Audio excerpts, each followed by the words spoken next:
Here is a quick look at the parts fresh out of the box for the 4 to 8 foot telescoping module.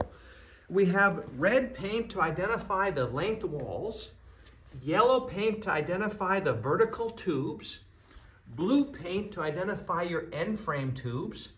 You've got your 3-way corners, your adapters, and a bag of your 1-ways.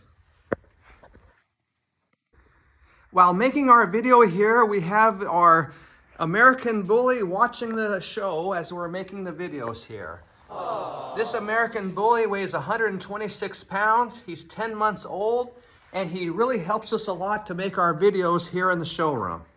So give a big round of applause to Snoopy the American Bully.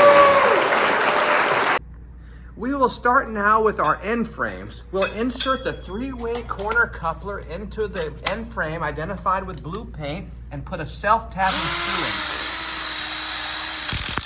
Now we'll go to the other end and install the other 3-way corner. It just slips right in like Legos. It's very easy to assemble. Use the self-tapping screw. We use the foot technique to hold it in tight so it doesn't move when screwing. Seconds, we have our connectors on the first end frame tube. Now go ahead and repeat that process with the other 3 end frames identified with blue paint. So now we'll go ahead and slip our end frames into the vertical tubes that are identified with yellow paint. We slide in the top and bottom. The yellow is vertical, the blue is horizontal. Now we'll go ahead and use the foot technique. We'll keep it in nice and tight, right in here, and screw.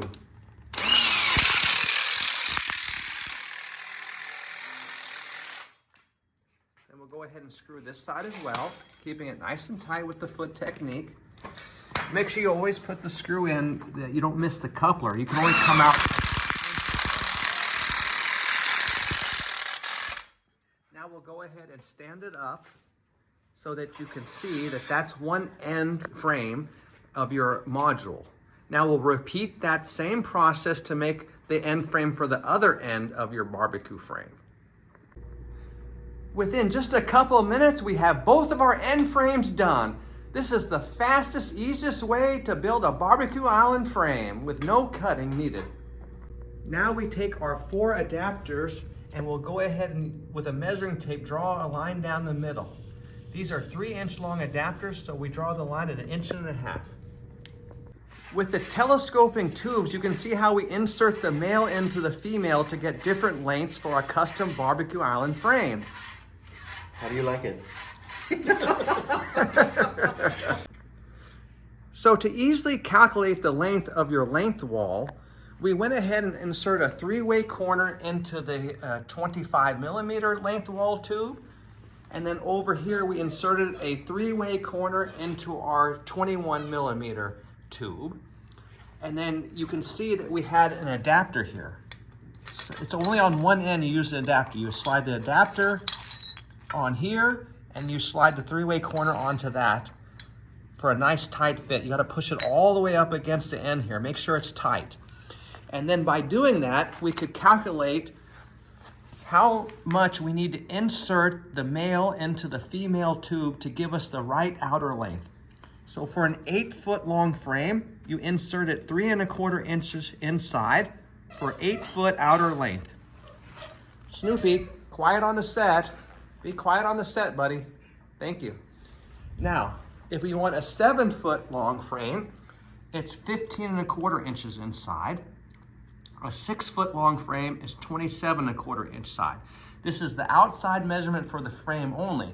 When you add your 1/2 inch cement board on each end, it's gonna be a little bit longer. So take that into consideration for tight spaces. Now, once we go ahead and insert this and screw it together, that will become our master, and we'll easily copy that over to the 3 other length wall tubes. Okay. It's so nice the way these just slip over the tubes. It's so easy. I remember when I used to build these with track and studs, I had to use a vise clamp, and I would cut my hands, and I'd have to do a lot of cutting. This is just so easy for homeowners and contractors No cutting, fast and easy. It's a child could do this. It's just so easy with these connectors. So make sure when you put your length wall tubes in that you don't have the screw on top facing the countertop. It should be facing inside the frame. We always want it nice and smooth for the cement board on all the outsides, the top, the sides. There should be no screws on the outsides of this frame. See, starting at the end frame here, it's nice and smooth, no screws. You can't get this with studs and tracks. Studs and tracks, you have to have screws from the outside through the rail into the stud. So this is much nicer for a flat finish. That makes a big deal in the finish of your barbecue island. You won't have any waves or any imperfections. It's much better. And even this telescoping tube, even though this is 1 millimeter less than this one, it doesn't make any difference on the finish. It's nice and smooth because we have no screw heads out here. Same with the countertop. It's nice and smooth. This is really professional grade for an outdoor kitchen. That's amazing. That's the highest quality that you can achieve because this is 18 gauge steel. It's galvanized steel, so it's all weather approved. It's non-combustible. It can't catch on fire. People that use wood for their framing, there's been a lot of bad stories about it catching on fire. So never use combustible materials in an outdoor kitchen frame. You're taking a chance if you do that. And it's not worth it to save a couple dollars to build this out of wood when it's much faster, easier, safer. Termites can't eat this. This is the way to really build a barbecue island. And some people use those big heavy cement blocks, but those are very, very labor intensive. It's just grueling work that takes a week. This you can do in minutes. Snoopy, please stop chewing your doghouse. Please stop chewing. Okay, buddy? Good boy, good boy.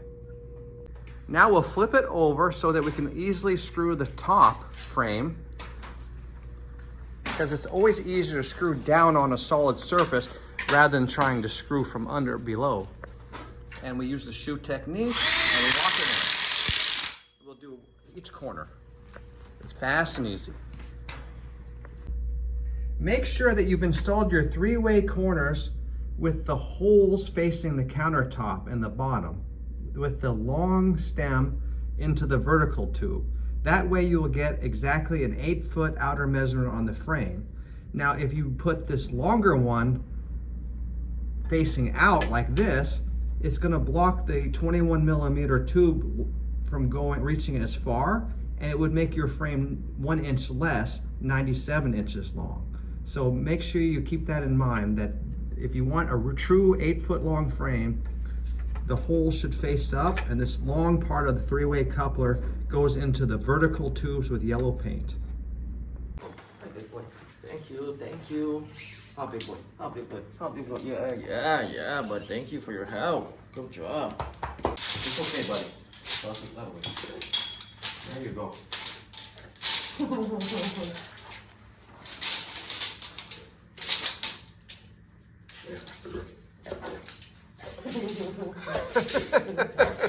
Yes, there you go. Yeah, bud.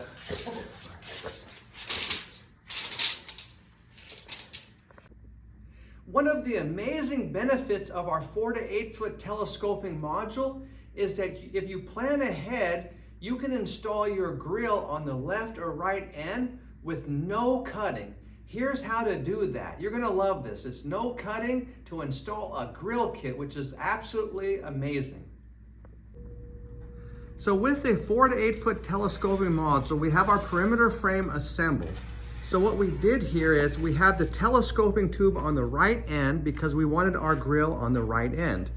If we wanted it on the left end, we would just flip the whole frame over and work on that way.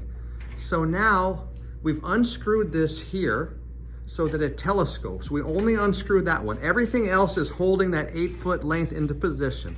Now we could go ahead and take a grill cutout kit that's sold separately. It comes with the 3-way corners, the left and right parts of the grill cutout, and behind and below the grill. If you need an extra VT for the grill cutout kit, you'd have to buy that separately. Now, what we would do is we would slide this out.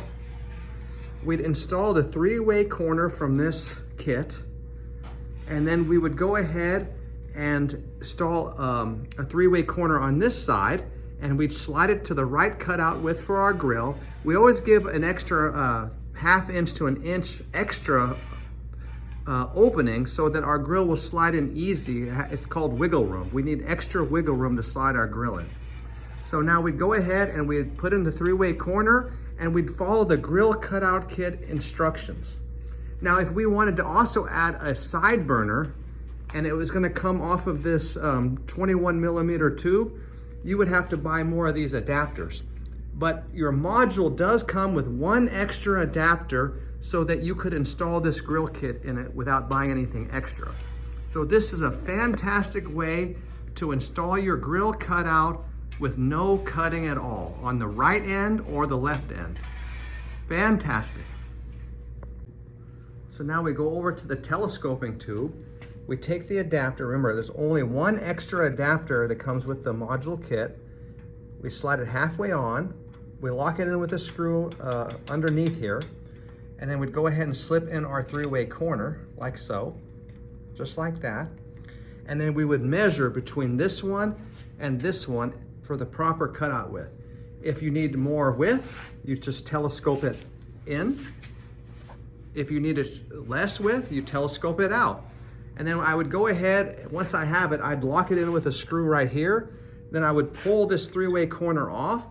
I'd put my VT on here, attached to a one-way coupler on the bottom. And I would go ahead and slide it in like this.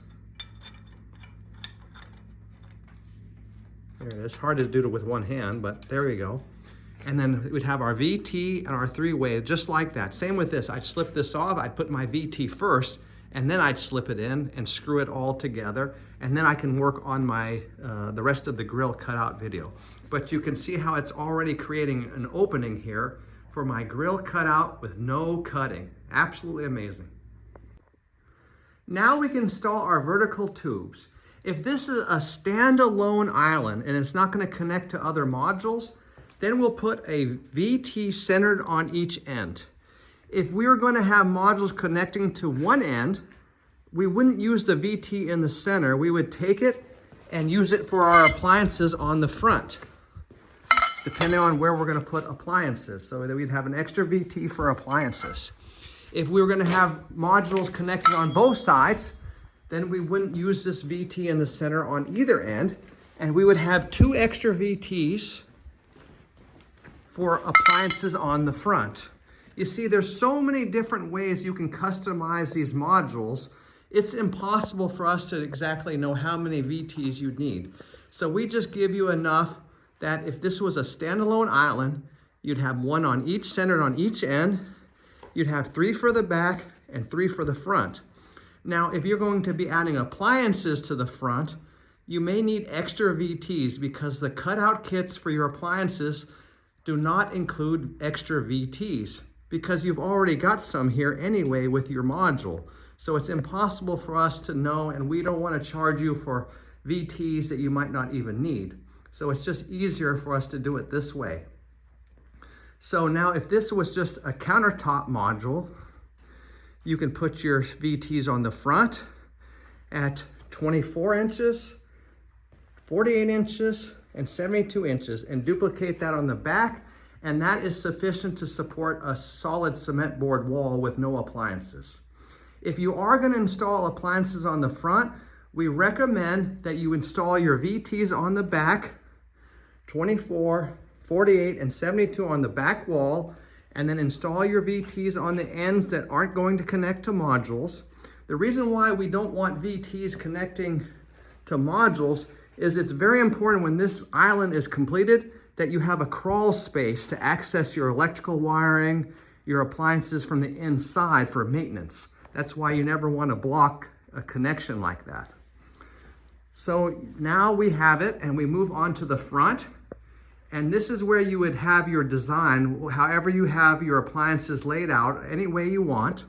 And I like to go ahead and measure on the top. For instance, let's say I want a grill on the left side.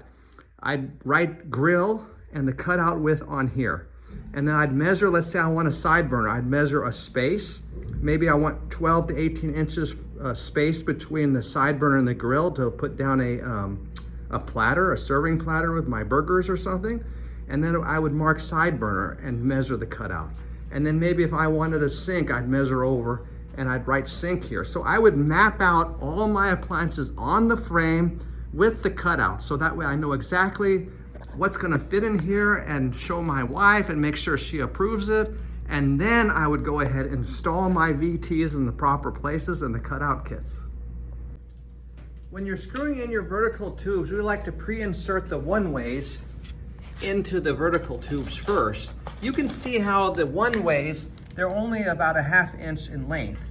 The strongest point on a one-way is closest over here.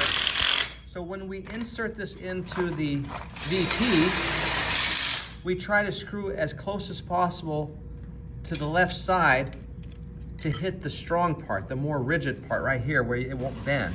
If you screw more out here, which would hit here, it's possible that this could bend in. So we always try to aim as close as possible, as tight as possible in this area here. That's a good tip, it'll help a lot.